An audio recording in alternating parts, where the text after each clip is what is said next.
I farm about 300 acres myself, and I farm with my dad, and between the two of us we cover about 800 acres. This field was oats this year, and after the oats were harvested we drilled a 9-way blend of different cover crops. We put a few different grasses in, like sorghum sudan, winter triticale. The oats, we have volunteer oats from what was left after the combine went through. We put a couple pounds of brassicas in. We used kale and turnips. We had some annual rye out here along with a couple clovers too. This particular farm was seeded about 35 pounds per acre. What we're trying to do is put a good mix of seeds together to where they all come well and play well together, and one doesn't overpower another one and sometimes can smother it out and not make it a successful seed. Roots are what help break up the compaction, and that's why we're putting them out here. Is the more roots we get, the more root channels we make, the more diversity we have of different roots is helping with all of that. Right now out here we have 15 head of beef steers. What we're trying to figure out is what kind of rate of gain we can put on them. People have told us different numbers, and we want to see for ourselves what we can actually do ourselves. So we bought enough to make an impact, and yet not too many that the risk isn't too large for us. The steers have been out here for about a week, and the cover crop was planted probably about the 2nd or 3rd week of August, and the growth is probably up to about our knees, and we're letting them eat it down to about half of what it was. We're trying to take half and leave half. We still want to maintain some soil cover, and we want to maintain the plant so we can have some come back next spring, because we do have some winter cereal grains in here that should make it through the winter.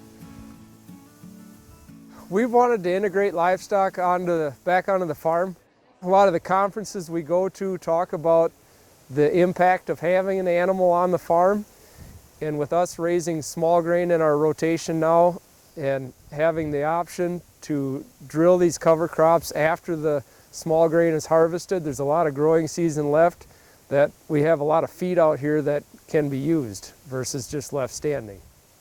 What we did was we clipped an area where we wanted to build a fence so the cows could see the fence better and we could keep the vegetation out of the fence, because it's an electric fence that we need to keep the vegetation out of.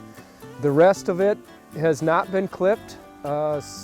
If you can see the difference of what they've eaten and what they haven't, they're taking about half of it is what we're allowing them to take. And then right now we are making daily moves, so we give them a little bit more every day, and I come out and pull up the wire. We have just a single strand of poly wire that is keeping them off of the next move.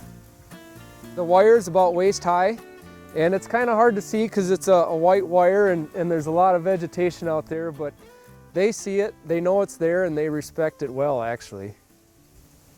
I estimate that we fenced off about 23 acres, and I thought that would last longer than what it is, and because of the size of the cattle and what they're eating per day, they're going to probably go through that 20 some acres in about 23 or 5 days. So we're eating a little over an acre a day. We're on the opposite side of the road of our farm, and so for now, to make things easy, we're just stringing a garden hose across the township road here. When the tank needs to be full, we have a tank that is sitting just on the inside of the fence, and so far with the water that's in the cover crop itself, the cattle actually haven't been drinking much. And it is cool weather. We're in October here, so the water requirements aren't that high either. With cover crops, I see the benefits outweigh the cost, the risk.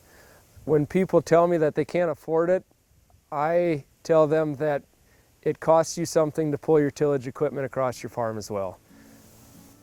Most of the mixes I do, I can get done for about $30 an acre, including the application and the seed together. And the cost of doing fall tillage and spring tillage will add up to very similar to that.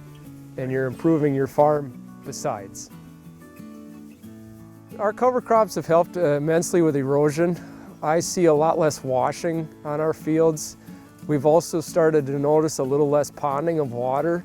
This fall, with it being so wet, we have been seeing less water standing in our rows than you see driving around the countryside a little bit.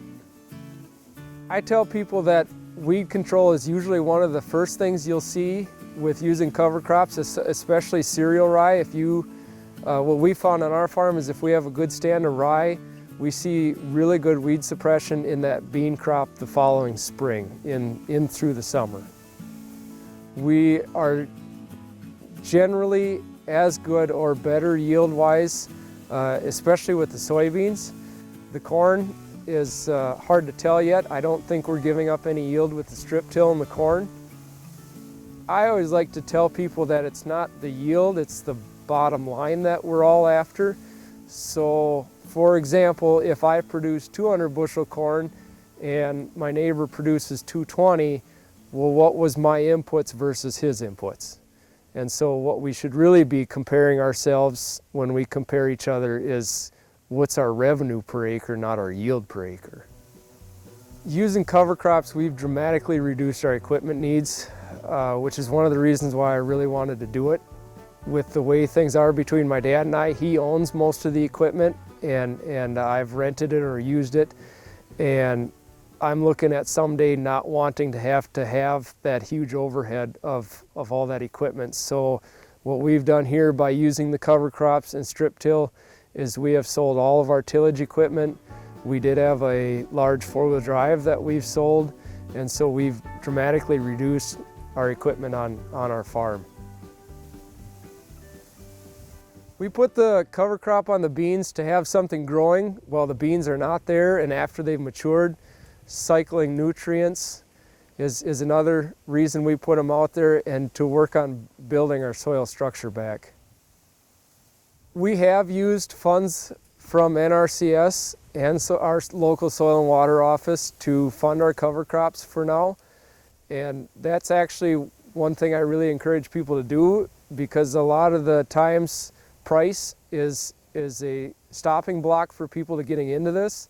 And there are funds available from local soil and water offices and NRCS offices to get started. So far, our experience with NRCS has been really good. A lot of that depends on the person that's in that office working for you.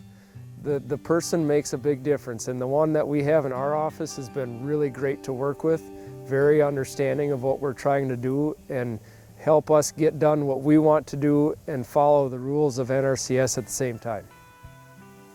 We went through the work of getting applied and receiving funding through the CSP program. And so we have 5-year funding for that to do cover crops, reduced tillage, nutrient management on our farm. We did do some of the 1-year EQIP programs, and the programs through our soil and water are just year by year. The EQIP was the first project that I started out with, and it was the first year that I tried cover crops, and we put just cereal rye on one of my farms to get started. Our plans for the acres around the farm, this field and on the other side of the road, is to keep up with the rotation of the small grain, the corn, the soybeans. I like what I'm seeing with that so far. I also want to make a more permanent fence and scale up the beef production. So if this little experiment with these few animals works out this year and we can show some revenue gains, show some soil gains, maybe even some yield gains, we're going to ramp up next year and probably do the whole 120 acres on the north side of this road here. If you're looking to start using cover crops, you just need to start and just do it. Talk to the people that have been doing it and find out what's working for them and what's not working for them. Go to the meetings, listen to people, read the articles, and some of it is personal preference. You need to decide what works for you, what doesn't work for you, or what do you want.